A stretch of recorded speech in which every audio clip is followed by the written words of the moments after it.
যার পেছনে কোনো সোনা নেই, কোনো রূপা নেই, তবু এই কাগজ দিয়ে পৃথিবী ঘুরে। এই কাগজের নাম ডলার। সঙ্গে আছি আমি সূর্য দাস।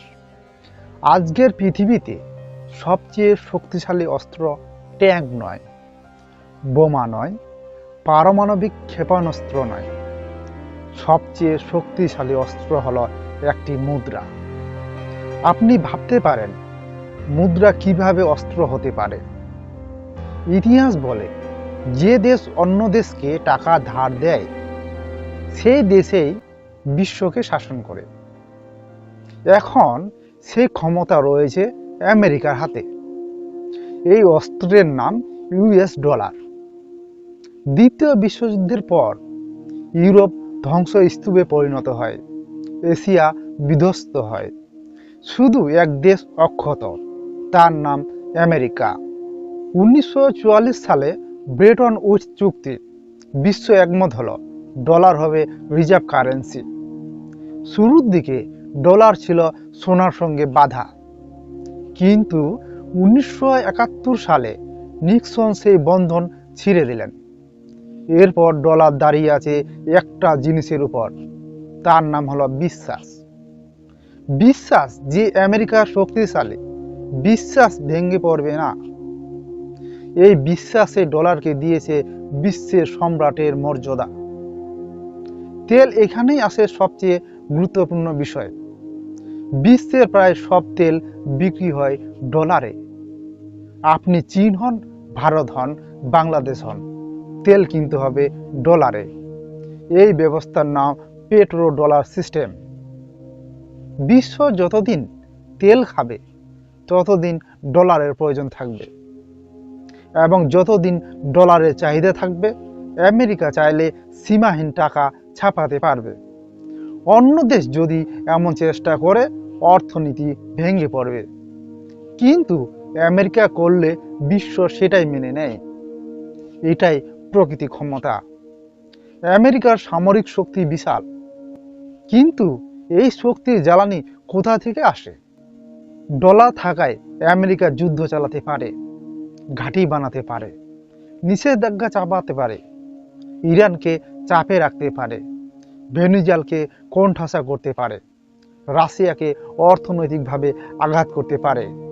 একটা বোতাম চাপলেই সুইফট বন্ধ, ব্যাংকিং সিস্টেম অচল, রক্তপাত ছাড়াই দেশকে হাঁটুতে বসানো যায়। এটাই ডলারের সাম্রাজ্য। তাহলে চীন ও রাশিয়া কেন ডলার ছাড়তে চায়? কারণ তারা বুঝেছে ডলার শুধু মুদ্রা নয়, ডলার হলো আমেরিকার অস্ত্র। রাশিয়া দেখেছে ইউক্রেন যুদ্ধের পর কিভাবে রিজার্ভ জব্দ হলো। চীন দেখেছে ভবিষ্যতে তাইওয়ান ইস্যুতে একই হবে। তাদের প্রশ্ন, আমরা কেন শত্রুর মুদ্রায় ব্যবসা করব? রাশিয়া ও চীন এখন নিজেদের মধ্যে রুবল ও ইউয়ানে বাণিজ্য করছে। ব্রিক্স দেশগুলো নতুন মুদ্রার ব্যবস্থার কথা ভাবছে। সৌদি আরব ইঙ্গিত দিয়েছে তেল বিক্রি শুধু ডলারে সীমাবদ্ধ থাকবে না। এটাই বিপদের ঘণ্টা। ডলার যদি পতিত হয় বিশ্ব ভেঙে পড়বে না, কিন্তু বিশ্ব একবারে বদলে যাবে। একক মুদ্রার যুগ শেষ, বহু মুদ্রার বিশ্ব আসছে। Yuan, euro, rouble, digital currency. ক্ষমতা ছড়িয়ে যাবে, কেন্দ্র দুর্বল হবে। আমেরিকা আর একাই সিদ্ধান্ত নিতে পারবে না, নিষেধাজ্ঞা আগের মতো ভয় দেখাতে পারবে না। কিন্তু পরিবর্তন শান্তভাবে হবে না, কারণ ক্ষমতা কেউ নিজের ইচ্ছায় ছাড়ে না। সাধারণ মানুষের জীবন কেমন হবে? ডলার ভাঙলে প্রথম আঘাত পড়বে সাধারণ মানুষের উপর। আমেরিকায় দাম বাড়াবে, আমদানি ব্যয়বহুল হবে, জীবনযাত্রা কঠিন হবে। উন্নয়নশীল দেশে মুদ্রা অস্থিতিশীল হবে, বাজার কাঁপবে, চাকরি অনিশ্চিত হবে। কিন্তু দীর্ঘমেয়াদে ভারসাম্য আসতে পারে। একটি সময় আসবে যখন কোনো দেশ আর পৃথিবীকে জিম্মি রাখতে হবে না। ডলার কি সত্যিই পড়বে?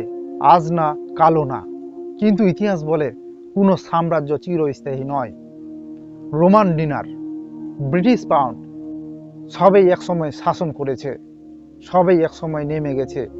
ডলারও ব্যতিক্রম নয়। পতন হবে ধীরে, না হঠাৎ। আর সেই ধাক্কাকে সামলাতে পারবে?